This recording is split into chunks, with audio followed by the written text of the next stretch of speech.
Good. You? Cool. Looking forward to coming to Brazil. Yeah, and no video today, bad hair day. There's no bad hair days for me, but no video. Okay, so let's start. Can I start it? Are we Yes. ready? Uh-huh. Okay, thank you very much for your time. Let's start with the most recent news, your new album, Child Within the Man. As Uh-huh. a huge admirer of your time in Skid Row, from the three singles I've heard so far, it's the album I was hoping for after Slave to the Grind. Wow. But my opinion doesn't count. What's your opinion about this album? That's a very nice thing to say. I really appreciate that.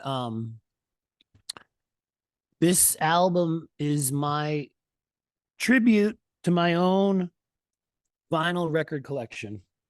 That's what it is. I tried to make my ultimate record that I would love to collect, and I did. And the new song that we just put out is called "Hold On to the Dream," and it starts with a very ballad kind of intro, and then it's so heavy that it just crushes your brain. And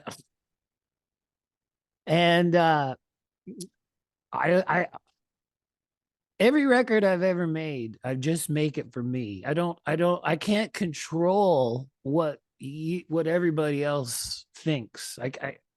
There's no way for me to do that. So I have to make something that I love, and then nobody can take that away from me for the rest of my life. Like if I love it, then I don't care if somebody else doesn't like it. It doesn't mean anything to me. If I love it, that's all I can do. What else can I do? And I love this album. I love it. It takes me a long time for me to want to put my name on something because of my catalog, 18 in Life and I Remember You and Monkey Business and Youth Gone Wild. And it's hard for me to say, oh, check this out, because that has such memories for people. But this album is already creating new memories for now. So that's great. Yeah, and can you point some bands? You said that it's about your vinyl collection. Can you point some bands that really motivate you on this record? Well, for me, the sound of records from the 70s is the best sound, like Aerosmith, Kiss, AC/DC, Rush, all those bands, Mountain, Black Sabbath. This to me is the best. Queen, like all those records from then to me sound the best.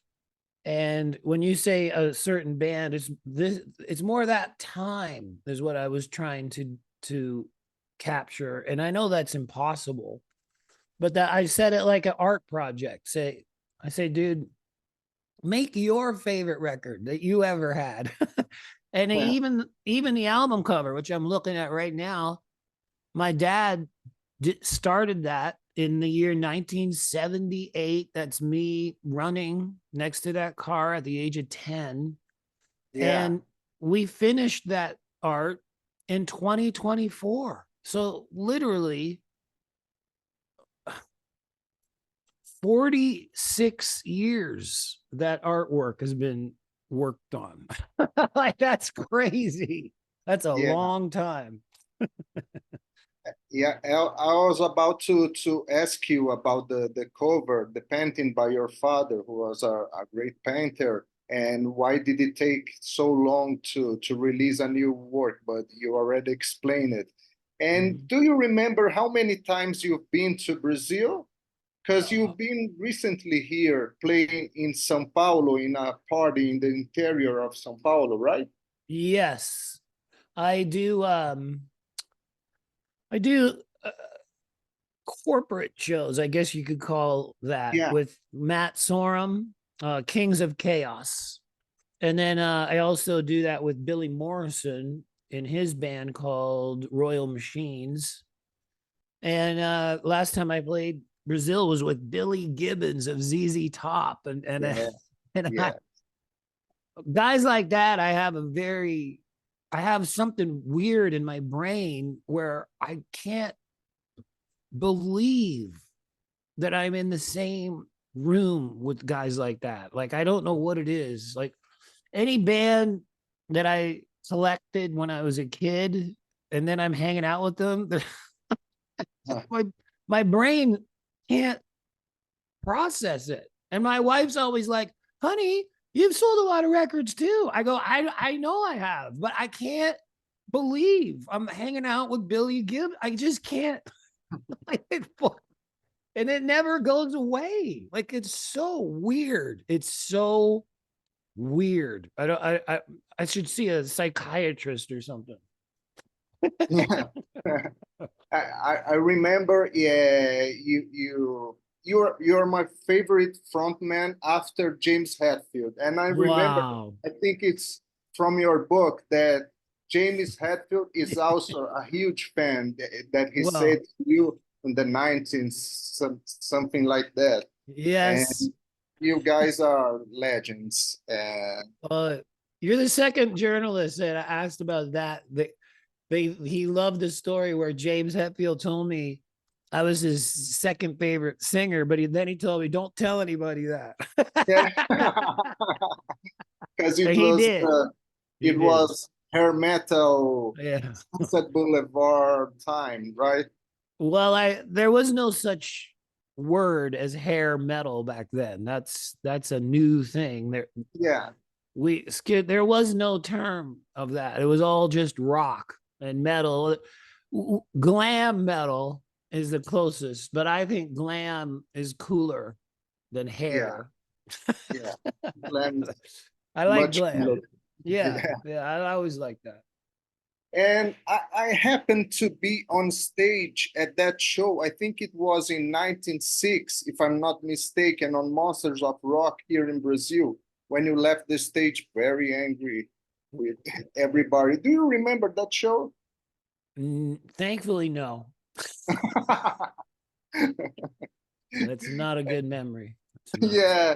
And Very what can the fans expect from your performance at Summer Breeze? well. I have a very cool I have a very cool surprise. This is the 35th anniversary of the first record, Yeah, Skid Row. yeah. This is 35. So this is a festival, Summer Breeze, but we are going to be doing almost all of the first record at this show. Oh, With really? new, yes, Nice. Awesome. that says a 35th anniversary present to Sao Paulo for 35 years of rock and roll. And we also do some new tunes as well. But during that show, Summer Breeze, you're going to hear almost all of the first record as a 35th anniversary celebration. That's huge news. Huge Cool. news. Right on. Really cool. And I said, I read your biography and I really admire your transparency, the way of approaching the facts of your life, your career, admitting mistakes. And one of the points that haunts you is that you sometimes have a difficult temperament. People even say it's the reason you left Skid Row, Jesus Christ Superstar. What do you say about that? Well, I'm just a human being. Yeah, I'm just a person. And I think we all have our limits. I mean, you mentioned Skid Row and then you mentioned Jesus Christ Superstar. yeah, Skid Row, I I just couldn't believe that stopped after 3 records. I thought it was going to be like Rush, like 25 records. I was just yeah. getting started. I was just getting started. So I'm I don't know what to say about that, but those guys are definitely not happy right now. Yeah. I mean, I don't think that was a good decision for them. I mean, I don't think at all, like, I mean, how can you say that was a good move? Yeah. That was a bad move. And then Jesus Christ Superstar. I did that for 6 months, 8 shows a week, and I did not miss a single show. I did every show, and that's hundreds or something. I don't know. You do the math, but it was 6 months. And I told them when I agreed to do that show, I go, I really only think I can do this 4 months, like 8 shows a week. That's insane. It's insane. You're on stage all the time, which I'm okay with. But after 4 months, I need to take a fucking break. Like, that's enough.